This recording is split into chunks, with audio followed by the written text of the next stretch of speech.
नगर निगम के कर्मचारी एक बार फिर से परेशान होकर विरोध प्रदर्शन कर रहे हैं। दरअसल गाजियाबाद के नगर निगम के बाहर नगर निगम के ठेकेदारों ने आज विरोध प्रदर्शन किया है।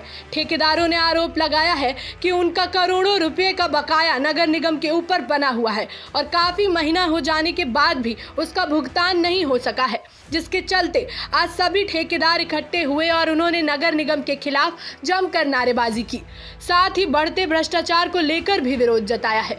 ठेकेदारों का कहना है कि निगम द्वारा जल्द ही ठेकेदारों का भुगतान नहीं किया गया तो वो विकास कार्य ठप कर देंगे, जिसकी पूर्ण जिम्मेदारी नगर निगम की होगी और ऐसे में आने वाले निकाय चुनाव के ऊपर भी इसका प्रभाव दिखाई देगा, क्योंकि क्षेत्र के जनप्रतिनिधि अपने अपने क्षेत्र में ज्यादा से ज्यादा विकास कार्य कराना चाहते हैं। हम इसलिए कर रहे हैं कि हमेशा ये कहा जाता है कि आपका पेमेंट कर दिया जाएगा, लेकिन पेमेंट नहीं करा जाता है। दिवाली पे कहा गया था पेमेंट कर देंगे, नहीं करा गया। अब तो होली भी निकल गई, 31 मार्च भी निकल गया, लेकिन हमेशा कब तक आश्वासन पे हम काम करते रहेंगे, आप ये बताइए।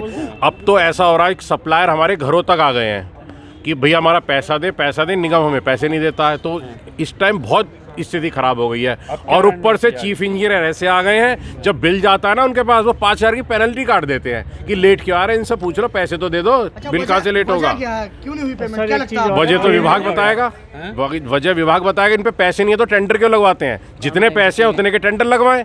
ये तो पढ़े लिखे लोग हैं, IAS PCS हैं, इन्हें इतना नहीं पता, जितना इनके बजट है उतने के टेंडर लगवाएं। बाकी हमारे महामंत्री जी बैठे हैं। ठेकेदार का तो लगभग जो है 150 करोड़ रुपए, 100 से 150 करोड़ के बीच में बकाया है और ठेकेदारों की स्थिति अब जो है बहुत ख़राब है इस टाइम। और विभाग द्वारा नोटिस दे देकर ज़बरदस्ती दबाव ये बना जा रहा, काम करो। जब पेमेंट नहीं है तो काम कैसे करें भाई? पेमेंट होगा तभी तो हम काम कर पाएंगे। अब 31 मार्च चली गई, दिवाली चली गई, होली चली गई, कोई पेमेंट नहीं हो रहा। एक एक ठेकेदार का 1-1 करोड़ 2-2 करोड़ रुपये बेचारे गरीब ब्याज पे ले लेके लोग बाग पैसा लगा रहे हैं। ब्याज पे जब पैसा लेके लगा रहे हैं तो कहाँ से भुगतान करें, किसका देवें? तो बस उम्मीद भी चल रहा है। हर महीने उम्मीद हो जाती है कि इस मार्च में कह रहे थे मार्च में मिल जाएगा, लेकिन मार्च में 1 रुपया नहीं मिला। ऐसे ही जो है टाइम पे टाइम बीतता जा रहा है, लेकिन विभाग द्वारा काम का दबाव बना जा रहा है। रणनीति यही है, अगर ऐसे ही हुआ तो ठेकेदार तो आत्महत्या करेगा या काम बंद करेगा भाई। और क्या चाह रहा है? बच्चे हमारे भूखे मर रहे हैं, बच्चों की फीस तक नहीं जा रही। बहुत नहीं, गर्मी का मौसम है, धूप बहुत तेज हो रही है। अधिकारियों के आश्वासन से पूरी तरह से हम त्रस्त हो चुके हैं। अब हमें किसी भी तरह का इन पे 1 पैसे का विश्वास रह नहीं गया है। और बात बंद करने की आपने पूछी थी, बंद हम क्या करेंगे? जब हमारे पास कुछ होगा जब भी तो हम काम करेंगे। कर्जा लेना, मार्केट का उधार लेना, जेब में जितना होना अड़ोसी पड़ोसी रखना, और सोने चांदी जितने रख सकते थे मुट्ठी में वो भी रख दिए। अब तो पहले छुड़ाएंगे सोना चांदी को, बाद में काम करेंगे।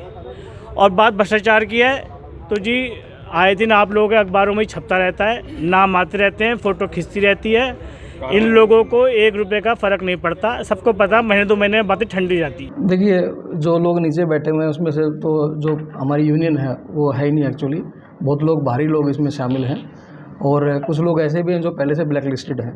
तो ऐसे लोगों को तो कोई अधिकार ही नहीं है वो करने का। और जहाँ तक पेमेंट की बात है, पेमेंट पहले भी लाइबिलिटीज़ रहती हैं और अभी भी हैं, लेकिन उसका एक तरीका है और बहुत जल्द हम लोग इसको भी स्ट्रीमलाइन करने के लिए, इनफैक्ट आपके माध्यम से आज मैं शेयर भी कर रहा हूँ कि एक P2P मैनेजमेंट सिस्टम हम लोगों ने डेवलप किया है, जो इसी मंथ में हम लोग इसको रेगुलराइज करके इम्प्लीमेंट कर रहे हैं। P2P basically project to payment management system है।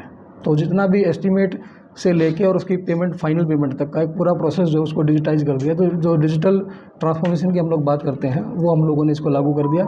संभवतः वो भी एक कारण हो सकता है। जनहित टाइम्स।